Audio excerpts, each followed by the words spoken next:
to It All Starts Here. This is a podcast focusing on the communication and education of topics in reproductive science and women's health. I'm your host, Olivia Moyer, and we are here today at the Institute for Women's Health at UCL here in London. And today I am extremely excited because we are going to be taking a bit of an adventure down the genetics lane, my personal favorite lane, to talk about gene therapy. So to do this, I have with me the wonderful Professor Simon Waddington, who is a professor and researcher in the field of gene therapy here at UCL. He currently leads a team developing translational gene therapy for childhood inherited genetic diseases, including neurodegenerative diseases, inherited epilepsy, and metabolic diseases. And on top of this, he chairs the Cell and Gene Therapy Therapeutic Innovation Network of the UCL Translational Research Office. Well done. Quite the mouthful. He has been working in this field for over 20 years, and alongside his team has published more than 160 peer-reviewed publications in journals including Nature, Cell, Science Translational Medicine, and many others. So I am beyond excited to have you here and to be speaking with you today about gene therapy. So I think to start it off, maybe we can talk a little bit, or you can talk a little bit about where this kind of started for you. Sure. Your journey. So actually, I grew up in a household which was quite engineering and science focused. So I mean, although my mum was not employed as a scientist, she certainly believed in conventional scientific and medicinal approaches to things.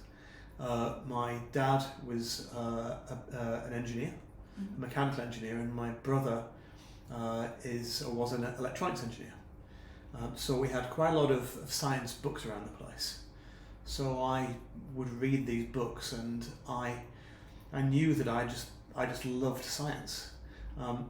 When I was 8 or 9 years old, I didn't really know which science I would want to do for my career. I thought of maybe being a rocket scientist, or maybe being a doctor. But it was biology that really intrigued me, I think, more than anything else. I've got an image of a book that I was reading where it was describing Alexander Fleming and the penicillin and this sort of stuff. So I think this really caught my imagination, which is why. So when I was doing my A levels, I decided to do biology, chemistry, and maths. And my dad said, "Why are you not doing physics? Because you're good at physics." And I said, "Because I love biology." And he said, "Well, there's no career in biology." And I said, "Yeah, but I want to do what I love doing." So that's where it all started off. That's amazing. Yeah, I feel like it all kind of, not all the time. I mean, for me, I definitely didn't start with a passion for science, right. But I think, it's really cool when it kind of comes out of that. At some point, I think it always does come out of a passion and an interest. Yeah. And that's where the most successful stories maybe come from. Mm-hmm. So kind of turning into like gene therapy, where I guess that's been, a long course of study and research for you. How did that, how did you go from biology then to genetics, then to specifically focusing on gene therapy? Okay, so I came out of my first degree at the University of York, and actually and still was then not sure what I wanted to do. I was quite interested in computers, so I did a degree in biological computation. So this was back in '92 when computers really were not that fancy, pre-internet days really, and so I was unsure, and I didn't really understand the sort of jobs that I could get. So literally it was just a scattergun approach, looking at the back of the jobs that were advertised in New Scientist magazine, and I applied for 30, 40 jobs. With little success, and then at the same time I was offered a job in Cumbria to do analysis of fern databases, and I was offered a job down in Gooch Street down here in London to do editing of journals, and I was also offered a position at St Mary's Hospital Medical School where of course Alexander Fleming was based, to do a research position in kidney disease. So that was the one that grabbed me, the one to do with research in kidney disease. Even then I didn't really understand what it meant to do a PhD. Mm-hmm. So my line manager, my supervisor, her name is Vicky Cattell.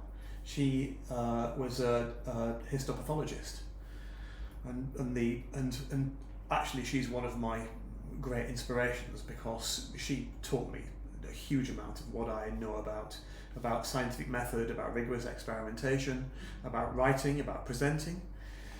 And so I was down at St Mary's for quite a long while actually, because it was a part-time PhD. I was down there from 93 to 99, and during that time I became friends with one of the departments below in the same building that was the gene therapy department. So I became good buddies with these people. Used to go down the bar and hang out and play football with these people. And it just happened that they had a job going as I was finishing up with Vicky and St Mary's in gene therapy. So I'd kind of at that point been working, doing stuff with them, doing experiments with them, helping them out. So this is when I leapt into it, was in 1999. And unfortunately at that point, gene therapy was just about to go into a little bit of a crisis, probably the biggest crisis in gene therapy. I was oblivious to this because I hadn't really experienced the high side of through the 90s. Mm-hmm. So I arrived at a fairly low point where I think maybe the bar was quite low at that point. And but what it did mean is that I was able to become established. So I then so it was the group of Professor Charles Cattell, and he gave me a lot of the leeway to be able to direct my interests and develop my research passion in gene therapy. So this is the crucial part, is that, I think. Yeah. That's I love that. I love how go with the flow it was, and kind of maybe unplanned. You just kind of if I'd have been a person applying to me now, I would have said, I'm sorry, but you have no focus. You you don't know what you want to do. You clearly aren't interested in this. Mm. So I think this actually I'd have given myself a stern talking to. Think about it. Yes, yeah, yeah. Okay, interesting. So, thinking a little bit about gene therapy and maybe trying to explain it to everyone listening. Mm-hmm. If you were, we've talked a little bit about the fact that it's just really actually such a broad topic. When you think about it, it seems like a little niche, which of course it is in genetics. Yeah. I think that's, obviously the great thing about genetics is there are so many incredibly cool niches to study, and they're all very kind of complex in their own way, but also they have it's so broad. So in gene therapy, if you were going to explain that, how would you kind of go about that? So I think the first thing that it's important to note is that gene therapy spans a lot of different disciplines to treat a wide range of diseases. So gene therapy encompasses a huge range of different tools that are there to manipulate genetic material of cells, DNA and RNA. Mm-hmm. So at the end of the spectrum, furthest away from the work that I do, are things such as oncolytic virotherapy. So here you're taking a virus, disabling it, and then using this to deliver genes that will kill tumour cells. So when these oncolytic viruses are injected into a tumour, they will deliver their toxic payload, and also not only will they kill the cells, but they'll also induce an immune response against the tumour. That's at the very far end away from what I do, because what me and my team and collaborators work on is developing gene therapies for inherited genetic diseases. So these are patients that have got a defective gene, for example, it might cause cystic fibrosis, muscular dystrophy, haemophilia, and what we are then attempting to do is to stealthily deliver working copies of the gene into the cell without inducing an immune response, and to deliver efficiently, hopefully so that a single delivery can last for the lifetime of the individual. That's the aspiration. Mm. So then if we just talk about why would you do gene therapy for a rare disease rather than any other treatment. So let's take haemophilia. It's a great example, is this. So haemophiliacs, before around 1985, the way to treat haemophilia is that they would receive concentrated plasma from non-affected individuals, and this plasma would contain the coagulation factors that they're missing. So it meant that they had to inject themselves or be injected with large volumes of this plasma, even though it's concentrated. And unfortunately, the haemophilia community was beset by the fact that the blood was contaminated with hepatitis and HIV. After about 1985, there was the advent of recombinant protein production, so therefore growing proteins in vats, bioreactors. And so it was possible, for example, to grow one of these clotting factors in a bioreactor, make it highly concentrated, and then haemophiliacs could inject themselves with that. And this was quite transformative to the gene therapy community. It meant that they would have to inject themselves 2 or 3 times a week for their whole life. And when they inject themselves with the protein would go into the circulation. Unfortunately, it would only stick around for a half-life of about 18 hours, and then it would go away. So what it means is that they essentially had peaks and troughs of therapy for their haemophilia. So haemophiliacs, they bleed. One of the main problems is that haemophiliacs, they bleed into their joints. And so they ultimately develop serious arthritis. So even though they were receiving this amazing therapy, because it was repeated injections, it didn't cure them, and they could still develop the joint bleeds. Moreover, it was incredibly expensive, about £100,000 per patient per year, and of course the burden of them having to inject themselves with these clotting factors.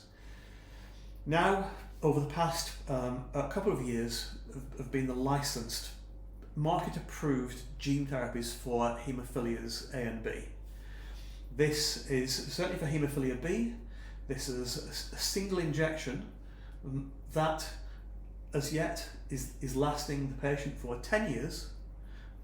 So although we rarely want to talk about a cure in gene therapy, it means that they have not had to inject, some of these patients have not had to inject themselves with any factor for 10 years, and 10 years and going.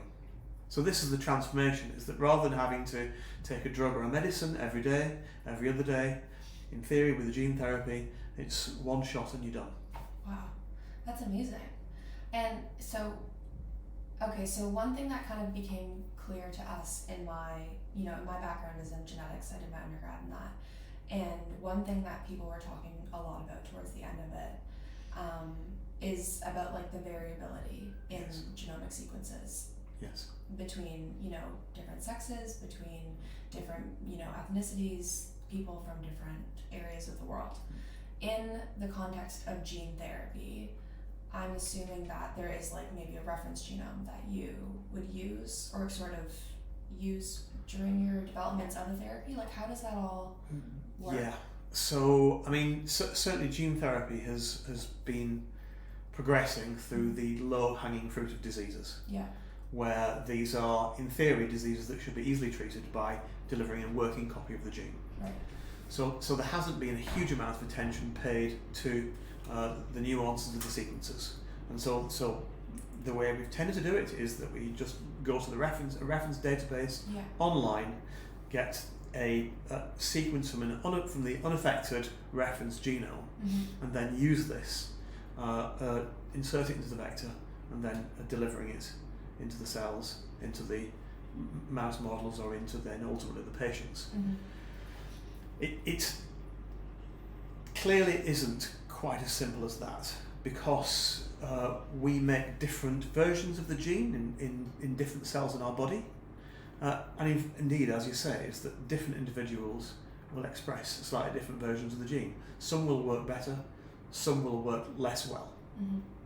And so I think there's now, there is some work going on to try to choose the best possible version of the gene. Mhm. But it's still, gene therapy is a really, it's quite a blunt tool. Mhm. All you're doing is, the gene is not working, so therefore you're putting in extra copies, hoping that they will supplement. Or now there is a move to treat diseases which are dominant. Mhm. So therefore you have to knock down a gene as well as maybe knock in a gene. So things are getting tougher. But thankfully the technology has improved so much now that we're able to consider these nuances and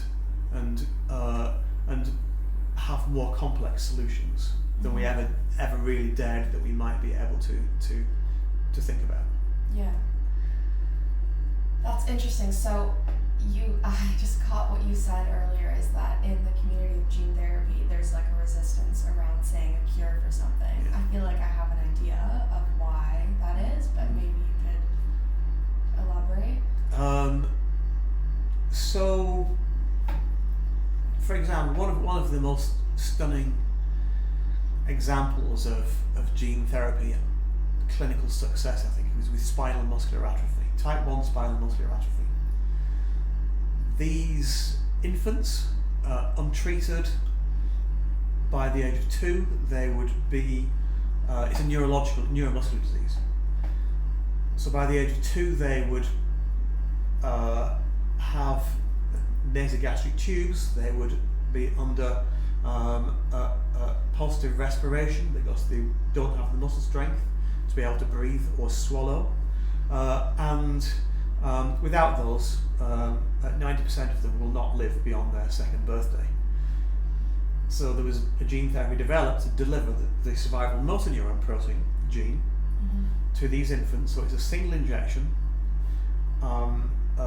as early as possible because it is more effective the earlier that you go. And these infants are now running around at 5 years of age, walking, talking.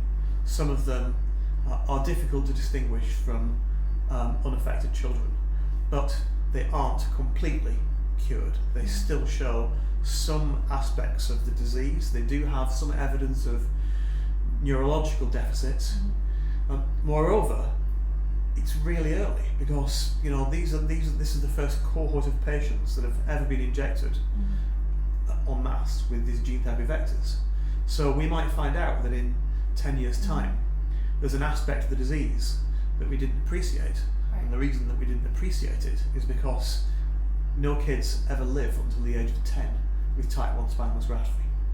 So we're starting to, by treating some aspects of the disease, we might be starting to uncover other aspects that we never truly understood or were aware of. Interesting. So it's kind of an ongoing process. You're kind of, we're all just still figuring it out, I think, is the biggest thing about science, is that, we're trying our best, but it's a constant learning process for everyone involved. There's never a point when we go, we understand it. Okay, we're done. Otherwise, we just go home. No, it's not going to ever happen. True. Okay, so in the field of gene therapy, I mean, maybe separate from a dinner party with your parents and your brother, because these people sound like the kinds that would completely understand everything that you have to say, but maybe people that you're at a dinner party with, your friends that aren't so familiar with the fields of science.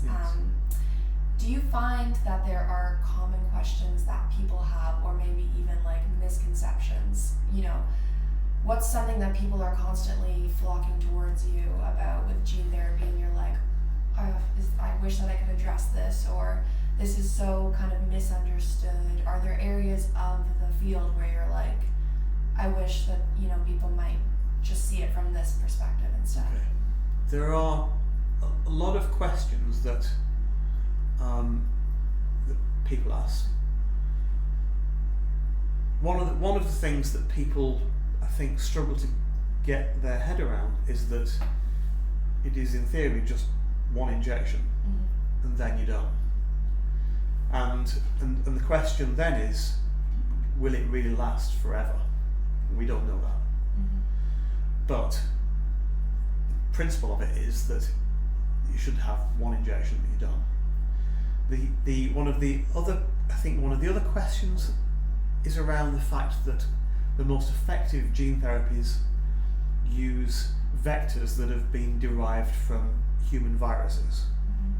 So one of the vectors is based upon HIV. Another vector is based upon adenovirus. Another vector is based on what's called AAV. And so, people are thinking, well, you're injecting people with viruses here. Surely this is a bad thing. But we're not, because the technology is such that you've stripped out all of the virus genetic material and are just putting in the genetic material that you want to deliver. So a gene therapy vector is about as similar to a virus as someone wearing a leather jacket is to a cow. The contents are entirely different. So I think I think that's one of the things that needs disambiguating, I think.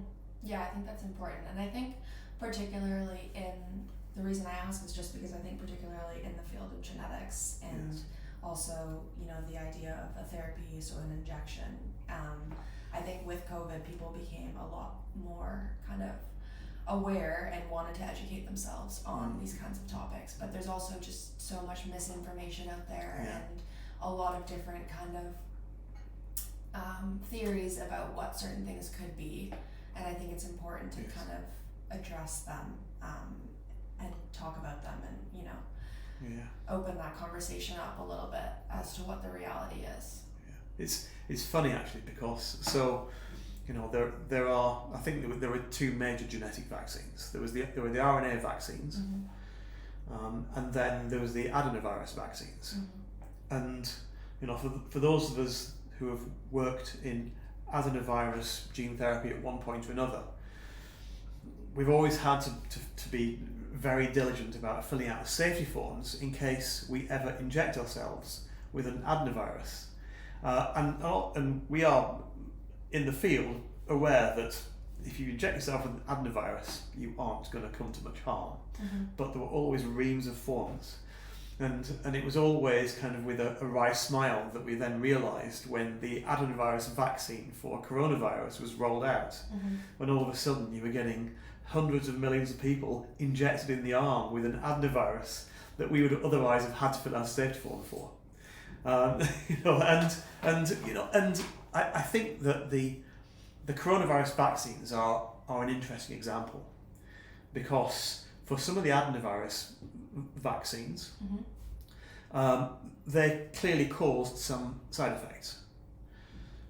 So they caused microthrombosis. So I think that it's an important consideration that all treatments, it's a risk-benefit analysis. There are going to be some risks, and of course there are going to be some tremendous benefits. It's the same with this isn't just gene therapy. We're talking here about paracetamol. I mean, paracetamol actually is one of the most dangerous drugs. There are a lot of hospitalizations for people taking paracetamol. The side effects are quite serious. So I think that it's important to remember in medicine that there's rarely ever a truly, completely and utterly benign medicine.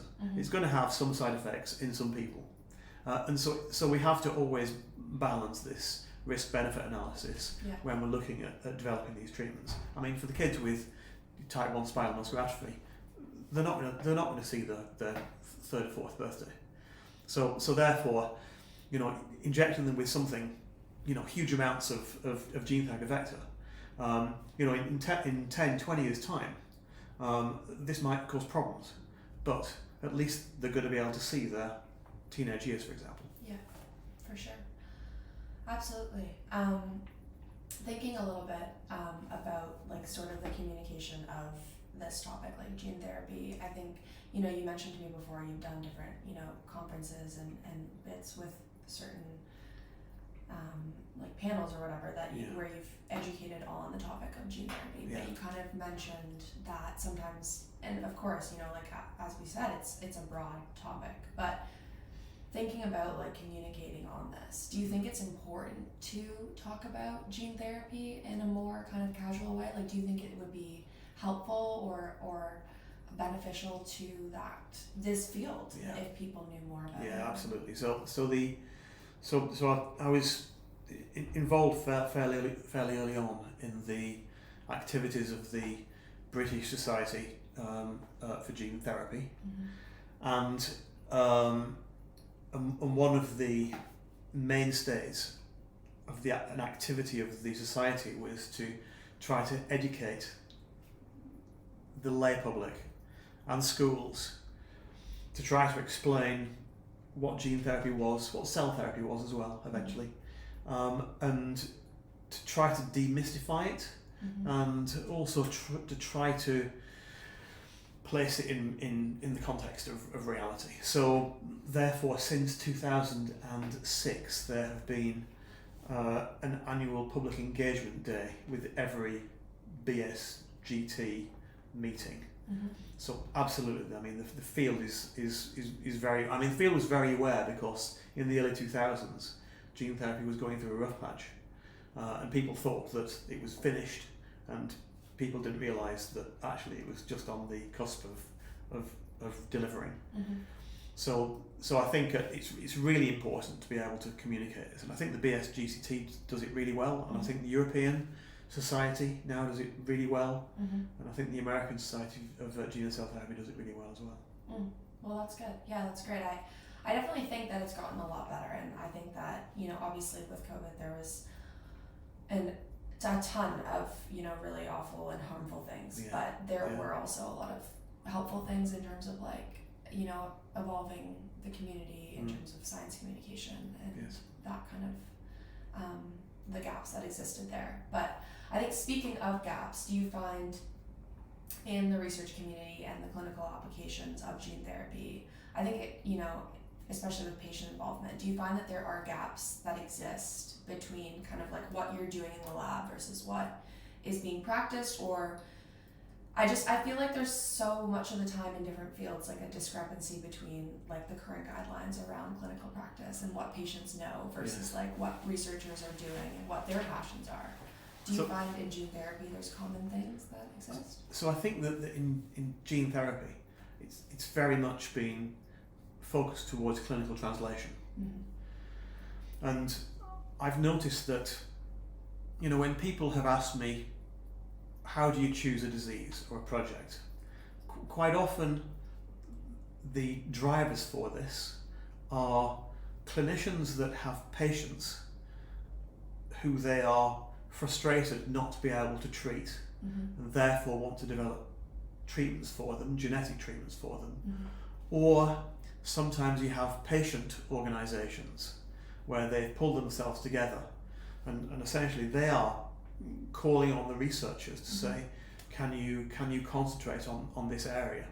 So we're almost, we've in many cases we've been quite often led by individuals who have got it, and that can be both the clinicians and the patients.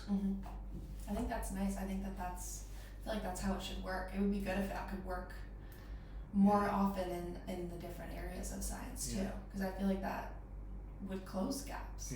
I mean, I think my criticism, my slight criticism of gene therapy, is a little bit the opposite, in that is that quite often some of the basic science is being kind of almost papered over.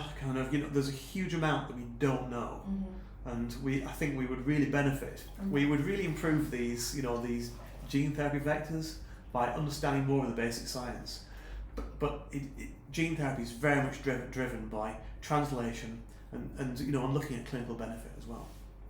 Which I think is important, in genetics, given the past and history in the field. I think it's probably also one of the reasons that it's so driven by clinical kind of needs. Okay, well that's, you mentioned that kind of just thinking, going forwards in your future and your career with gene therapy, kind of what are you hoping, do you have goals that, or not specific to you, but just for the field in general, that you hope that you'll see? Like what are your main, obviously you have, your interests, Yeah. I think that one of the problems that's facing gene therapy at the moment is that the reality is that gene therapies are costing a lot of money, and this is causing problems for the healthcare systems, for the insurers, and this not only is causing a problem, but also it's a perception problem as well. So therefore, for example, I think it's like the haemophilia gene therapy is something like 3 million for one shot, which seems an incredible amount. But when you think that it could be a single shot and then you never have to give that patient the protein therapy anymore, and it means that they never have to go into hospital, they're never going to develop the joint bleeds. If you're looking at the outcome of this, I'm not saying that 3 million is a good figure, but certainly you have to take all of that into consideration. Yeah. So I think, but of course it means that some countries will never be able to afford these gene therapies. So I think that ultimately the prices of these is going to come down a lot. What I think has happened is that gene therapy has now made fantastic inroads into some genetic diseases, and I'll bunch CAR T-cell therapy for treating blood cancers in with this too. There's been some fantastic progress made treating blood cancers that are refractory to any other treatment. But these aren't the common diseases. I think what is happening now is that it's almost like we've now got over the foothills. People have become a bit more comfortable with the idea of genetic therapy, and what we will then see is the application of genetic therapies to a whole bunch of more common conditions, whether they be asthma, eczema, pulmonary fibrosis, liver disease, what have you. But I think that now we've got a huge number more tools for gene therapy, and I think now we have the confidence to start to look at treating some of the more common conditions as well. Yeah, well that would be good. It would be really good. This has been so great, this conversation. I feel like I've learned so much, and I'm sure everyone listening feels the same way. I'm really looking forward to seeing kind of everything that you're going to do and how the field evolves. But thank you so much. Well, thank you very much. It's for been being here a privilege to be here. Thank you very much. Thanks.